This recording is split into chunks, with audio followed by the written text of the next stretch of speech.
Nukilan lagu Hari Mukti ini adalah gambaran Blok M dalam rentang tahun 90-an, di mana wilayah ini adalah magnet berkumpulnya anak-anak muda.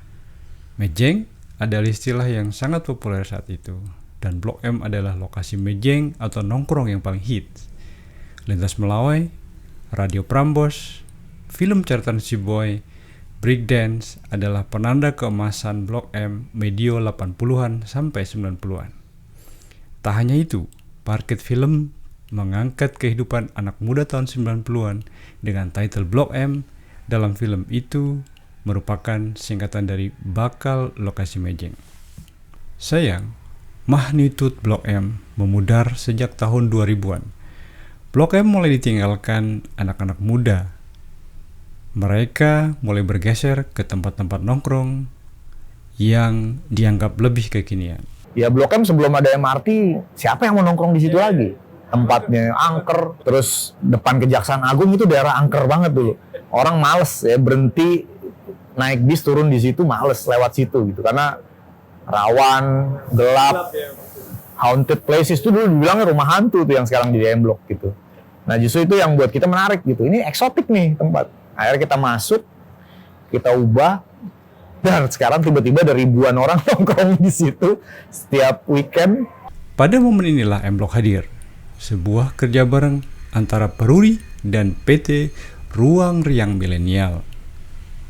Kerja bareng ini berupaya mengoptimalkan aset Peruri yang idle, sekaligus menghadirkan kembali aura Blok M sebagai kawasan gaul anak muda. Perusahaan yang digawangi Handoko Hendro Prayono, Yakob Gatotsura, Lance Mengong, Mario Sugianto, Wendy Putranto, dan Grand Fredly ini berhasil menyulap 16 unit bekas rumah karyawan yang bergaya postkolonial berlantai 2 yang sudah eksis sejak tahun 1950-an ini menjadi lokasi usaha kuliner, musik, film, animasi, seni rupa, kriya hingga co-working space. Gue sangat berterima kasih dengan bapak-bapak yang lain ya, karena bapak-bapak yang lain ini memang jauh lebih tua sebenarnya dibanding gue. Dulu yang paling muda itu gue sama Glenn gitu di sini, almarhum. Nah sekarang ini terus terang dengan wafatnya Glenn, kita hadir lagi ada 2 orang yang bergabung di board gitu ya, menjadi shareholders. Dan sama ternyata, karena dulunya orang event, mereka backgroundnya mereka punya orang event pasti rain or shine, acara harus jalan gitu. Itu udah biasa mereka, tantangan-tantangan seperti itu. Nah makanya dilakukan penetrasi seperti ini karena memang kenekatannya merata nih. Semuanya sama-sama mikir kalau kita nggak berbuat, nggak bergerak, mati nih. Boro-boro buka tempat lagi, yang ada malah kolaps. Meski ide awalnya untuk memenuhi kebutuhan pertunjukan musik, namun M Block ternyata termasuk dalam sebuah gerakan yang disebut sebagai place making. Sebuah gerakan penataan ruang yang menekankan pada pembentukan ruang yang mengutamakan interaksi antar manusia, interaksi manusia dan bangunan, serta interaksi bangunan dengan konteks lingkungannya. Konsep tersebut terbukti berhasil menyulap kompleks bekas perumahan karyawan Peruri yang sudah lama terbengkalai menjadi magnet interaksi masyarakat dan mengembalikan kejayaan Blok M sekaligus menjawab kebutuhan masyarakat perkotaan akan tempat berinteraksi sambil mengenang tapak-tapak sejarah dari sebuah gedung, tempat, dan lokasi. COVID-19 ini menurut gue emang fenomena sekali seumur hidup gitu. Dari sisi angka parah sih. Karena 1,5 tahun terakhir ya, itu kita ditutup hampir beberapa kali. Maret 2020 tutup 3 bulan full, sampai Juni 2020. September 2020 tutup lagi sih, sebulan. Karena ditarik rem darurat kondisi pandemi. Lanjut lagi di Juni kemarin, akhir Juni itu tutup lagi. Selama maksudnya tutup tuh kita nggak tutup full operation, tapi memang nggak ada yang datang. Dulu yang datang tuh dari weekend sebelum pandemi itu 7.000 sampai 8.000 orang sehari. Nah, kemarin ketika datangnya situasi pandemi Delta ini, itu pernah dapat report 13 ekor. Angkanya kenapa 13 juga gue nggak tahu tuh. Tapi yang pasti itu the hardest part waktu itu. Karena ditambah lagi di dekat M Block ada CSW, ada halte yang baru dibangun yang integrated dengan busway dan MRT, itu juga nutup jalan.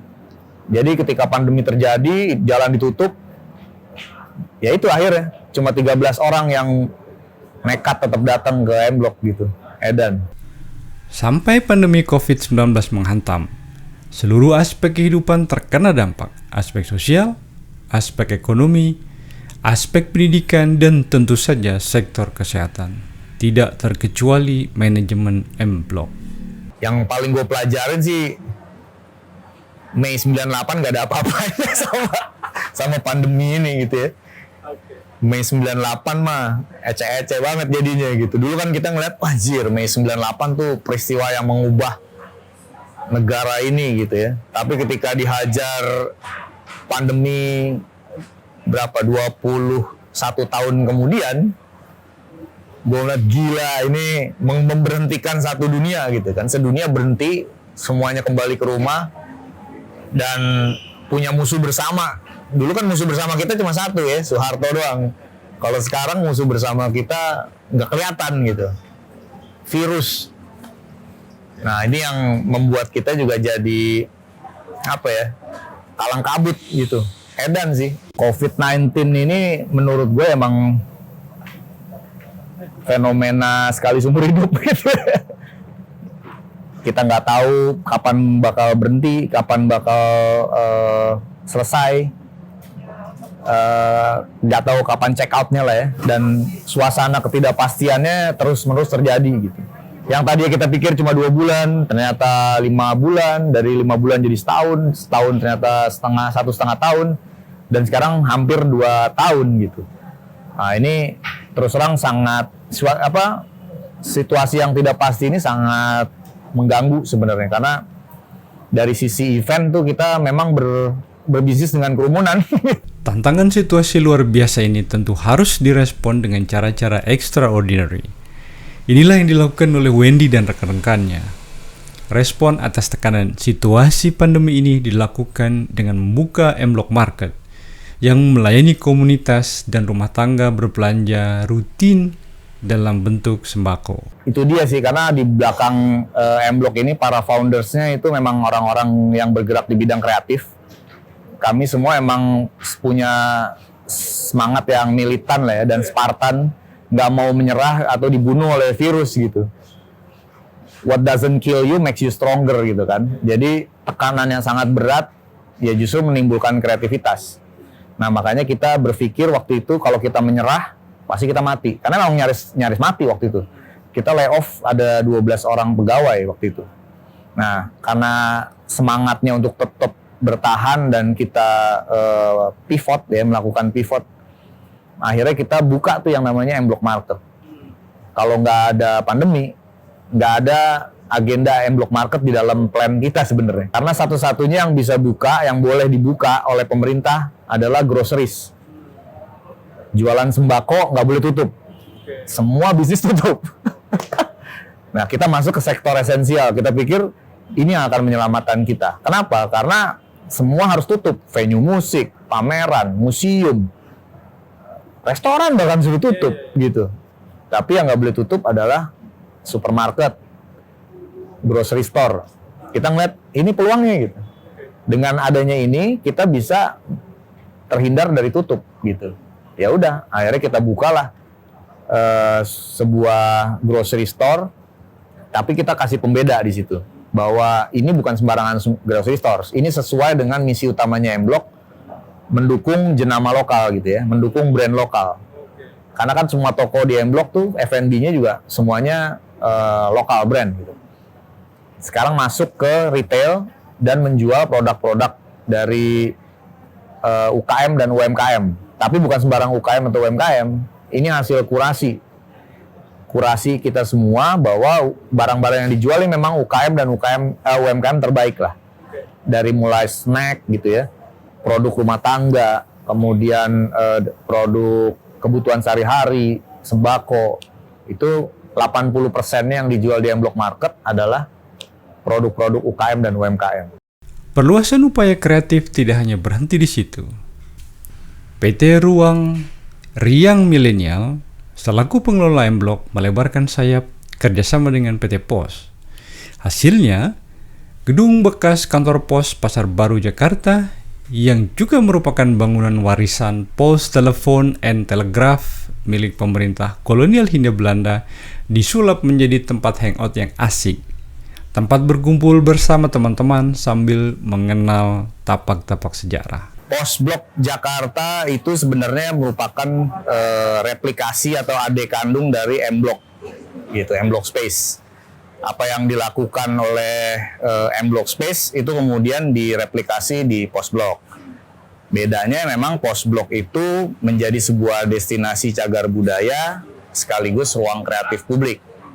Kalau di M Block memang tidak ada destinasi cagar budaya, karena di situ memang lebih pure gedung tua, tapi memang nggak setua ini. Ini kan umurnya 120-an tahun ya, bahkan mungkin sebelum dipugar tahun 1911 itu gedung ini udah eksis dari tahun 1860-an sebagai kantor pos. Zaman kolonial Belanda, betul. Nah itu sih tempat yang memang nantinya akan kita leverage sebagai pengembangan bisnis UKM dan UMKM, ya, ruang kreatif untuk membuat berbagai macam kegiatan komunitas kreatif ya, dari mulai musik, film, kriya, kemudian kuliner, berbagai macam bidang itu dilakukan di sini. Seperti halnya yang udah kita lakukan sebelumnya di M Block Space. Tidak hanya di Jakarta, PT Ruang Riang Milenial juga menggait kerjasama dengan Yayasan Yogyakarta Seni Nusantara yang menaungi Jogja National Museum atau JNM. Kolaborasi ini mengoptimalkan kompleks gedung bekas kampus Institut Seni Indonesia menjadi ruang interaksi masyarakat sekaligus tempat ekspresi kreativitas yang belakangan disebut sebagai JNM Block. Ya, sama. Itu juga inisiatif kita juga bekerja sama dengan Yayasan Jogja National Museum. Jadi tempat itu juga bersejarah karena JNM Block itu dulunya adalah kampus ASRI, Akademi Seni Rupa Indonesia, yang kemudian jadi ISI. Itu sekolah pelukis pertama lah. Dan alumni-alumni situ maestro semua tuh. Sekarang Joko Pekik ya, Edi Gunarso yang buat patung di Bundaran HI, sampai Nyoman Warta itu dari situ. Nah, kita melihat itu gedung yang sangat bersejarah. Kemudian kita berkolaborasi dengan pihak pengelola Jogja National Museum, dan kebetulan akhiran nama mereka adalah M-nya juga gitu ya. Ya udah, kita tinggal nambahin blok di situ. Jadi memang mengesankan JNM Block itu adalah sebuah kolaborasi antara JNM dengan M Block. Nah itu kalau di sana narasi besarnya seni rupa, arts and cultural event gitu. Karena memang di JNM itu tempat diselenggarakannya acara-acara seni rupa bergengsi lah di Indonesia ya. Ada Art Jog di situ, ada Jogja Biennale yang lagi terjadi sekarang, ada Pekan Kebudayaan Yogyakarta (FKY). Nah, jadi acara-acara seperti itu yang akan menjadi wajah utamanya JNM Block. Seperti yang dituliskan dalam laman resmi JNM Block adalah melting pot baru di Yogyakarta. Mereka menulis, bermula dari mimpi bagaimana jika ada ruang tanpa sekat, tempat aku, kamu, dan siapapun bebas bertandang, bebas bersuara, dan bebas berekspresi. Sekedar untuk beristirahat atau ingin menjadi bagian di dalamnya.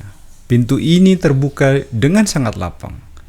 Belum sempurna, namun pelan-pelan tempat ini menjadi nyata. Semangat untuk terus bergerak meskipun tahu bahwa tak ada yang ideal adalah bahan bakar utama setiap jiwa yang terlibat di dalamnya. Semoga dari dengan mimpi ini, ada angan yang bisa digapai, ada hidup yang terus berlanjut. Begitulah layaknya, semangat kreativitas harus menjadi pendorong api spirit saat sebagian masyarakat membutuhkan. Terlebih menghadapi badai pandemi ini. Teruslah bergerak para insan kreatif, panjang umur hal-hal baik, sebab urip iku urup, hidup haruslah menghidupi.